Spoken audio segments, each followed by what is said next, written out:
ನಮಸ್ತೆ ಸ್ನೇಹಿತರೆ, ಇವತ್ತು ನಾವು ಸೆಕೆಂಡ್ PUC ಕನ್ನಡದಲ್ಲಿ ಗದ್ಯ ಭಾಗ ಪಾಠ 1 ಮುಟ್ಟಿಸಿಕೊಂಡವರು ಸಾರಾಂಶವನ್ನು ತಿಳಿತಾ ಅದರಲ್ಲಿ ಬರುವಂತಹ ಪ್ರಶ್ನೋತ್ತರಗಳನ್ನು ಕೂಡ ನೋಡ್ತಾ ಹೋಗುವ.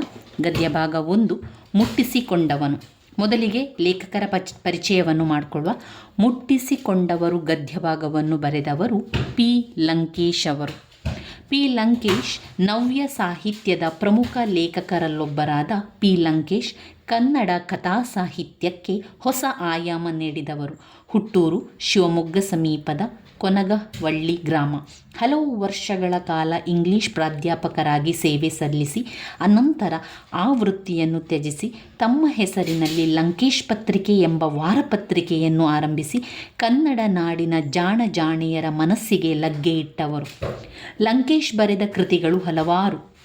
ಕೆರೆಯ ನೀರನ್ನು ಕೆರೆಗೆ ಚೆಲ್ಲಿ, ನಾನಲ್ಲ, ಉಮಾಪತಿಯ ಸ್ಕಾಲರ್ಶಿಪ್ ಯಾತ್ರೆ, ಕಲ್ಲು ಕರಗುವ ಸಮಯ ಮತ್ತು ಇತರ ಕಥೆಗಳು, ಉಲ್ಲಂಘನೆ, ಮಂಜು ಕವಿದ ಸಂಜೆ ಮೊದಲಾದ ಕಥಾ ಸಂಕಲನಗಳನ್ನು, ಬಿರುಕು, ಮುಸ್ಸಂಜೆಯ ಕಥಾಪ್ರಸಂಗ, ಅಕ್ಕ ಮೊದಲಾದ ಕಾದಂಬರಿಗಳನ್ನು, ತಲೆಮಾರು, ಬಿಚ್ಚು ಮೊದಲಾದ ಕವನ ಸಂಕಲನಗಳನ್ನು ಪ್ರಕಟಿಸಿದ್ದಾರೆ. ನಾಟಕ ಕ್ಷೇತ್ರದಲ್ಲಿ ವಿಶೇಷವಾಗಿ ಕೆಲಸ ಮಾಡಿದ ಲಂಕೇಶ್ ಅವರ ಟಿ. ಪ್ರಸನ್ನ ಗೃಹಸ್ಥಾಶ್ರಮ, ನನ್ನ ತಂಗಿಗೊಂದು ಗಂಡು ಕೊಡಿ, ತೆರೆಗಳು ಸಂಕ್ರಾಂತಿ, ಗುಣಮುಖ ಮೊದಲಾದ ನಾಟಕಗಳು ರಂಗಾಸಕ್ತರ ಗಮನ ಸೆಳೆದಿದೆ. ಹುಳಿಮಾವಿನ ಮರ ಇವರ ಆತ್ಮಕಥೆ, ಪಾಪದ ಹೂಗಳು, ದೊರೆ, ಈಡಿಪಸ್ ಮತ್ತು ಅಂತಿಗೊನೆ ಅನುವಾದ ಕೃತಿಗಳು. ಮುಟ್ಟಿಸಿಕೊಂಡವನು ಲಂಕೇಶ್ ಅವರು ಬರೆದ ವಿಶಿಷ್ಟ ಕಥೆಗಳಲ್ಲೊಂದು. ವ್ಯಕ್ತಿಯ ಮುಗ್ಧತೆ, ವ್ಯಕ್ತಿಯ ಸಣ್ಣತನ ಮತ್ತು ಆತನೊಳಗೆ ಹುದುಗಿರುವಂತಹ ಜಾತಿ ಪ್ರಜ್ಞೆ ಇವು ಉಂಟು ಮಾಡುವಂತಹ ನೋವು, ತಳಮಳ, ಸಮಸ್ಯೆಗಳನ್ನು ತನ್ನದೇ ಒಂದು ಶೈಲಿಯಲ್ಲಿ ಈ ಕತೆ ನಿರೂಪಿಸುತ್ತಾರೆ.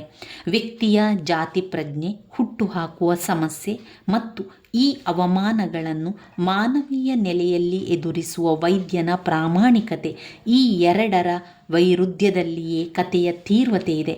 ಶಿವರಾಮ ಕಾರಂತರ ಚೋಮನ ದುಡಿ ಕಾದಂಬರಿಯ ನಂತರ ದಲಿತ ಸಂವೇದನೆಯನ್ನು ದಲಿತೇತರನೊಬ್ಬ ವಿಶಿಷ್ಟವಾಗಿ ನೋಡುವ ಸಂದರ್ಭ ಈ ಒಂದು ಕಥೆಯಲ್ಲಿದೆ ಅಂತ ಹೇಳ್ಬೋದು. ಒಟ್ಟಿನಲ್ಲಿ ಮುಟ್ಟಿಸಿಕೊಂಡವರು ಎನ್ನುವಂತಹ ಗದ್ಯ ಭಾಗದಲ್ಲಿ ಸಂಪೂರ್ಣವಾಗಿ ನೋವು, ತಳಮಳ, ಸಮಸ್ಯೆಗಳು ಇರುವಂಥದ್ದನ್ನು ಕಾಣ್ಬೋದು.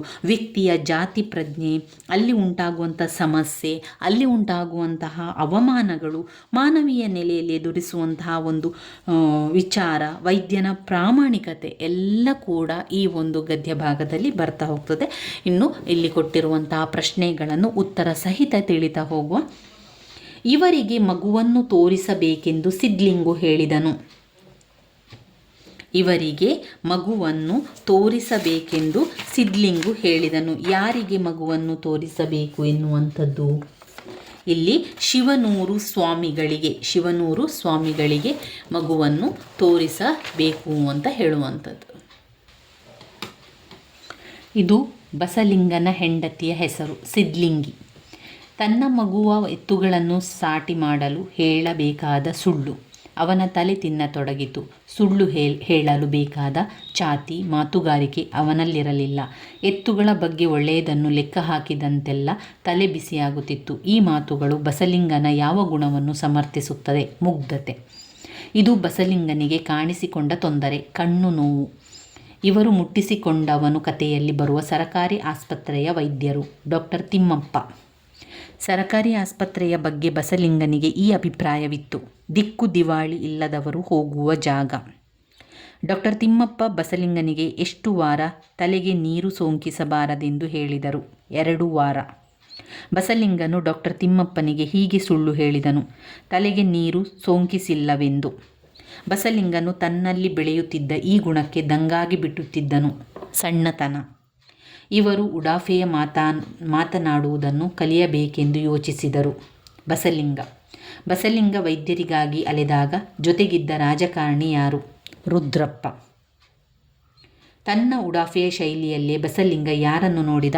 ಡಾಕ್ಟರ್ ತಿಮ್ಮಪ್ಪ.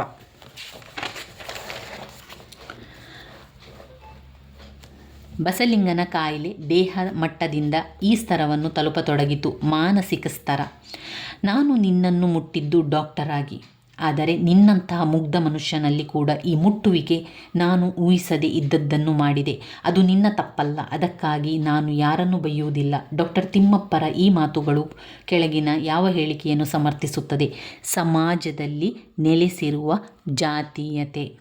ಡಾಕ್ಟರ್ ತಿಮ್ಮಪ್ಪ ಬಸಲಿಂಗನಿಗೆ ಯಾವ ವೈದ್ಯರನ್ನು ನೋಡಲು ಸೂಚಿಸಿದರು? ಡಾಕ್ಟರ್ ಚಂದ್ರಪ್ಪ. ಯಾರೂ ನನ್ನ ಕಣ್ಣು ಉಳಿಸುವುದಿಲ್ಲ ಎಂಬುದು ನಿಶ್ಚಿತವಾದಾಗ ಬಸಲಿಂಗ ನೇರವಾಗಿ ಇವರ ಬಳಿಗೆ ಬಂದರು. ಡಾಕ್ಟರ್ ತಿಮ್ಮಪ್ಪ. ಕೊನೆಯಲ್ಲಿ ಬಸಲಿಂಗ ಯಾವುದರಿಂದ ಮುಕ್ತನಾಗಿದ್ದ? ಸುಳ್ಳುಗಳಿಂದ ಮುಕ್ತನಾಗಿದ್ದ. ನಿನ್ನ ಕಣ್ಣು ಸರಿ ಹೋಗುತ್ತೆ, ಆದರೆ ಆಪರೇಷನ್ ಆಗಬೇಕು, ಪರವಾಗಿಲ್ಲವಾ? ಈ ಪ್ರಶ್ನೆಯನ್ನು ಯಾರು ಯಾರಿಗೆ ಹೇಳಿದರು? ಡಾಕ್ಟರ್ ತಿಮ್ಮಪ್ಪ ಬಸಲಿಂಗನಿಗೆ ಹೇಳಿದರು. ಇದು ಸೂಕ್ಷ್ಮವಾದ ಶಸ್ತ್ರಚಿಕಿತ್ಸೆ. ನೀನು 2 ವಾರ ತಲೆಗೆ ನೀರನ್ನು ಸೋಂಕಿಸಬಾರದು. ನೀರು ಬಿದ್ದರೆ ಕಣ್ಣು ಕೆಟ್ಟು ಹೋಗುವ ಅಪಾಯ ಇದೆ. ಅದನ್ನು ಸರಿಯಾಗಿ ನೆನಪಿಟ್ಟುಕೋ ಎಂಬ ಡಾಕ್ಟರ್ ತಿಮ್ಮಪ್ಪನವರ ಮಾತು ಏನನ್ನು ಧ್ವನಿಸುತ್ತದೆ? ವೈದ್ಯರ ಸಲಹೆ ಮತ್ತು ಎಚ್ಚರಿಕೆ. ಇದಕ್ಕೆ ಆಪರೇಷನ್ ಬೇಕಿಲ್ಲ. ಡಾಕ್ಟರ್ ತಿಮ್ಮಪ್ಪನಿಗೆ ಬುದ್ಧಿ ಇಲ್ಲ, ಅದಕ್ಕೆ ಆಪರೇಷನ್ ಮಾಡಿದ್ದಾರೆ ಎಂಬ ವೈದ್ಯರ ಮಾತು ಏನನ್ನು ಧ್ವನಿಸುತ್ತದೆ? ಡಾಕ್ಟರ್ ತಿಮ್ಮಪ್ಪನ ಬಗ್ಗೆ ಅಸಹನೆ. ನಮ್ಮ ವೈದ್ಯ ಲೋಕ ಬಲ್ಲ ಅತ್ಯಂತ ಪ್ರಾಮಾಣಿಕ ಪ್ರತಿಭಾವಂತ ಡಾಕ್ಟರ್ ತಿಮ್ಮಪ್ಪ ಈ ಕಣ್ಣಿನ ರೋಗ ಅವರ ವಲಯಕ್ಕೆ ಸೇರಿದ್ದು. ನೀನು ಅವರನ್ನು ನೋಡಿದರೆ ಮಾತ್ರ ಇರುವ ಒಂದು ಕಣ್ಣು ಉಳಿಯುತ್ತದೆ ಎಂಬ ಡಾಕ್ಟರ್ ಚಂದ್ರಪ್ಪನವರ ಮಾತು ಈ ಕೆಳಗಿನ ಯಾವ ಹೇಳಿಕೆಯನ್ನು ಸಮರ್ಥಿಸುತ್ತದೆ? ಡಾಕ್ಟರ್ ತಿಮ್ಮಪ್ಪನವರ ಕಾರ್ಯವೈಖರಿಯ ಬಗ್ಗೆ ಅಭಿಮಾನ. ಇನ್ನು ಬರುವಂತಹ ಪ್ರಶ್ನೆಗಳು ನಮಗೆ 2 ಅಂಕದ ಪ್ರಶ್ನೆಗಳು, 2-3 ವಾಕ್ಯಗಳಲ್ಲಿ ಉತ್ತರಿಸುವಂತಹ ಪ್ರಶ್ನೆಗಳಾಗಿದೆ ಸ್ನೇಹಿತರೆ. ಆಮೇಲೆ ಹಾಗೆಯೇ ಸಾಂದರ್ಭಿಕ ವಾಕ್ಯಗಳು ಕೂಡ ನಾವು ಕಲಿಬೇಕು. ಇದರಲ್ಲಿ ಬರುವಂತಹ ತುಂಬಾ ಮುಖ್ಯವಾಗಿರುವಂತಹ ಪ್ರಶ್ನೆಗಳು 4 ಅಂಕದ ಪ್ರಶ್ನೆಗಳು, 5-6 ವಾಕ್ಯಗಳಲ್ಲಿ ಬರೆಯುವಂತಹ ಪ್ರಶ್ನೆಗಳನ್ನು ಕೂಡ ನಾವು ನೋಡ್ಕೊಳ್ಬೇಕು. ಅದನ್ನು ನಾವು ಮುಂದಿನ ವಿಡಿಯೋದಲ್ಲಿ ತಿಳ್ಕೊಳ್ಳೋ ಸ್ನೇಹಿತರೆ. ನನ್ನ ವೀಡಿಯೋಸ್ ಎಲ್ಲ ನಿಮಗೆ ಇಷ್ಟ ಆಗಿದ್ದರೆ ಲೈಕ್ ಕೊಡಿ, ಶೇರ್ ಮಾಡಿ, ಸಬ್ಸ್ಕ್ರೈಬ್ ಮಾಡಲಿಕ್ಕೆ ಮರಿಬೇಡಿ. ಧನ್ಯವಾದಗಳು.